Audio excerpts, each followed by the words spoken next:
realize that we need a proactive policy in the government of India to be able to promote entrepreneurship. Entrepreneurship across board, that's it for men and for women, because now a manufacturing sector, the entrepreneurship sector in the country, as we're talking about skilling and unemployment, I think this sector has played a very, very important role.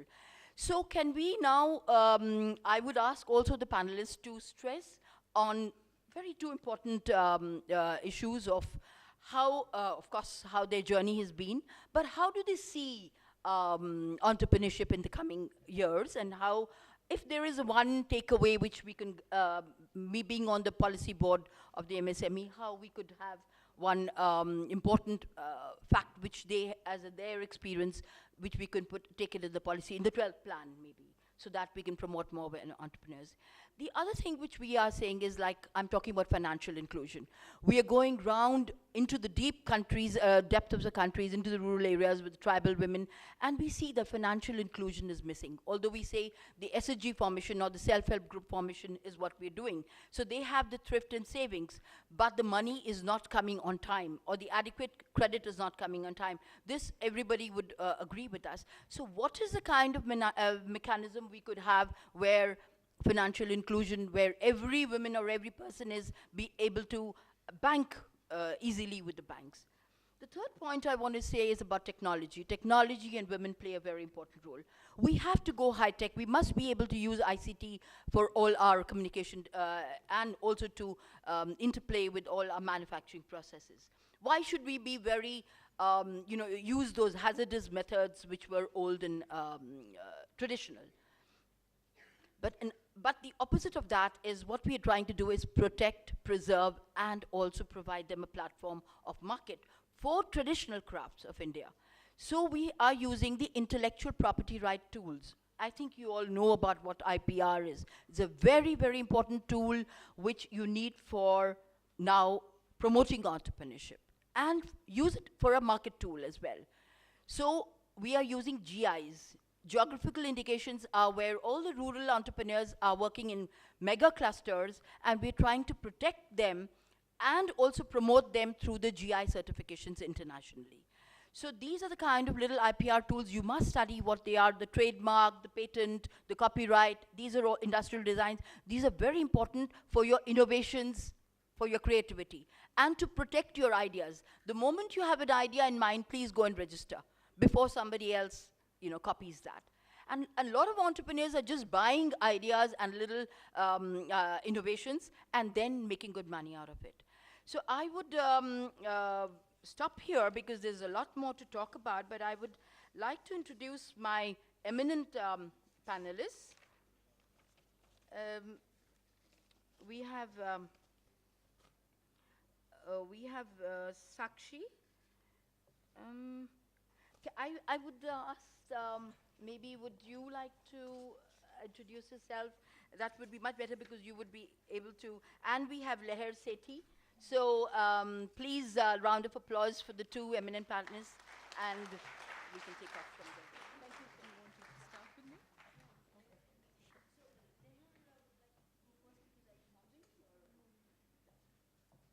So you want me to start? Thank you, ma'am. Thank you for sharing your knowledge with us. Well, now I invite on stage our next speaker, who is an engineer by qualification.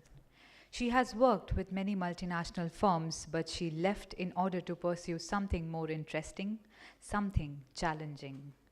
From outdoor training camps and middle management technical trainings to wedding decor with designer houses, she did it all until she chanced upon the wellness industry. She has built a niche for herself in this demanding profession. She also runs the luxurious Sawadhi traditional Thai spa located in South Delhi, which is regularly featured in media. Ladies and gentlemen, please put your hands together for the founder of Sawadhi Spa, Ms. Leher Sethi.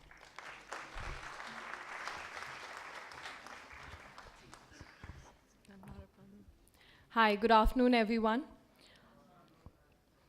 I know that the session after lunch is one of the hardest to sit through, and I'm going to try and keep this as short and as interesting as possible. And I'll try and keep you all awake.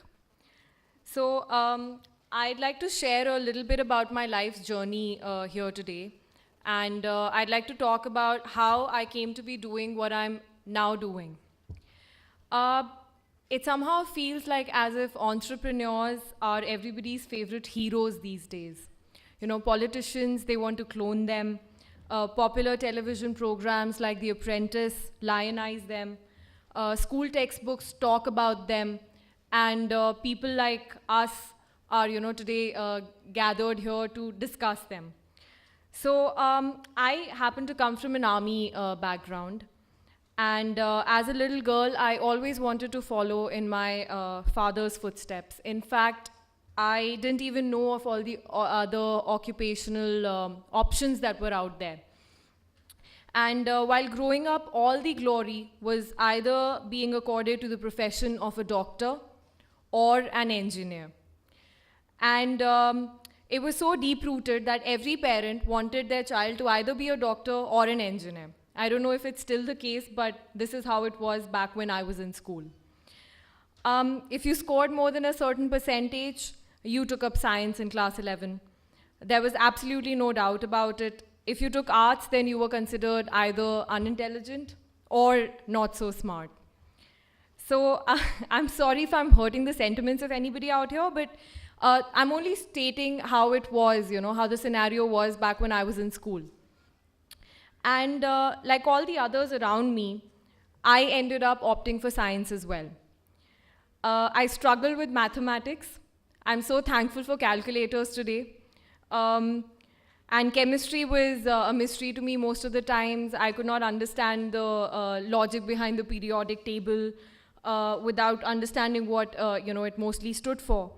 Even though I love the theorems and the derivations in physics, so that's where my interest in engineering was somehow justified. While studying for my final board examinations, I saw most of my classmates paying more attention to what was being taught in the engineering and the IIT-JEE entrance examination coaching classes. And there wasn't a lot of concentration going on the course syllabus. So getting a mere 60% for engineering examinations, for the admission, there was a criteria that you had to score over 60% in your PCM, physics, chemistry, and maths, and that was acceptable by the parents as well.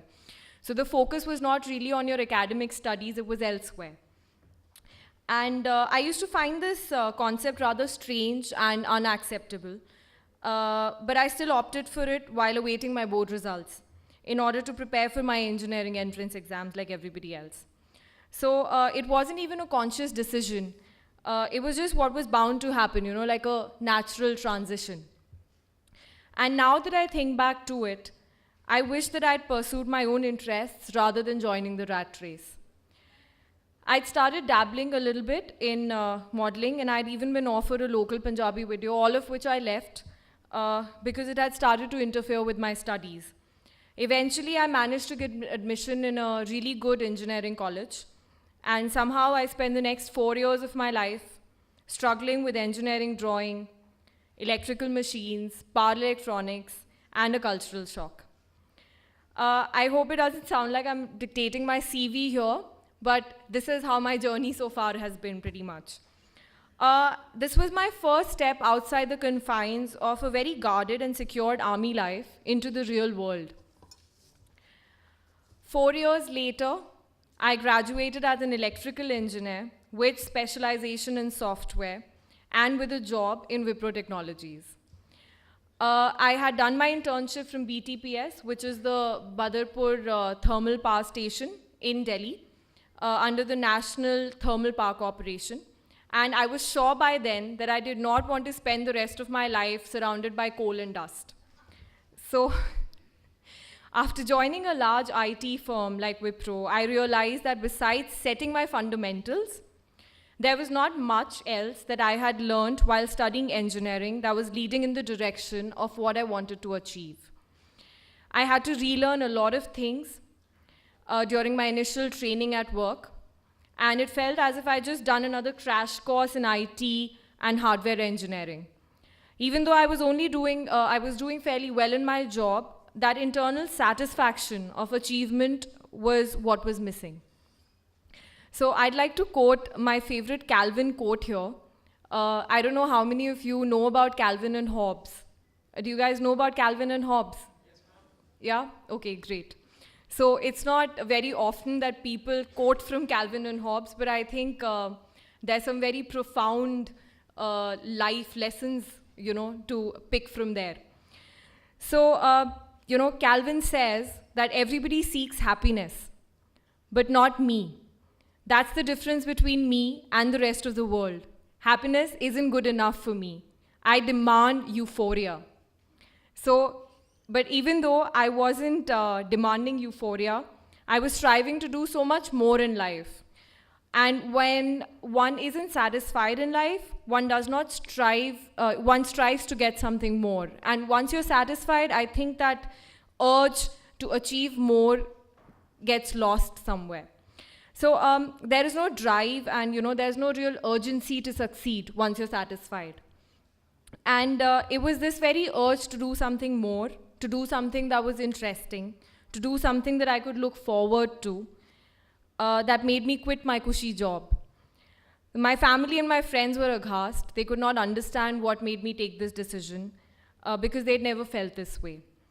And I have always been a very impulsive person, and this was probably my most impulsive decision so far. I was used to traveling a lot, coming from an army background, so I joined an outbound training organization, and I used the opportunity to do a bit of travel. But I got tired of that very soon. Then I took a month-long break, and I went and stayed in Ladakh. I came back, and then I joined a reputed designer house under their decor label. It is not easy to change one's line of occupation in our country, but I was lucky enough to have got the opportunity to do so. And it was during my time out here that I came across a few clients belonging to the wellness industry that initiated the thought in my mind to pursue this as a career option. In all my interactions, my vision to become a part of this industry became clearer.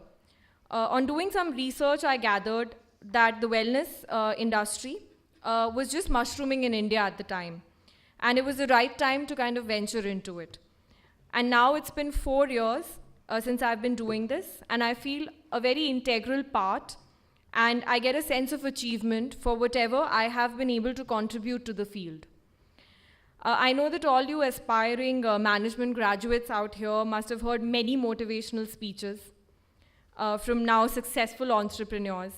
But one thing remains consistent in each individual's success, and that is the passion or the desire to achieve their personal goal. Let me quote another Calvin quote here. Calvin says, "I'm a genius, but I'm a misunderstood genius." So Hobbes asks him, what is misunderstood about you? So Calvin says, nobody thinks that I'm a genius. So, there are going to be a lot of people out there who are going to doubt your decision because everybody does not take a risk, and everybody will not support you when you take a risk either. But you need to remember that people may not understand your vision because your vision is yours alone, only till the time that it becomes successful. Once it is successful, everybody is going to see it. So at the end, I'd just like to conclude by saying that let happiness never be enough. Always strive for euphoria. Thank you very much.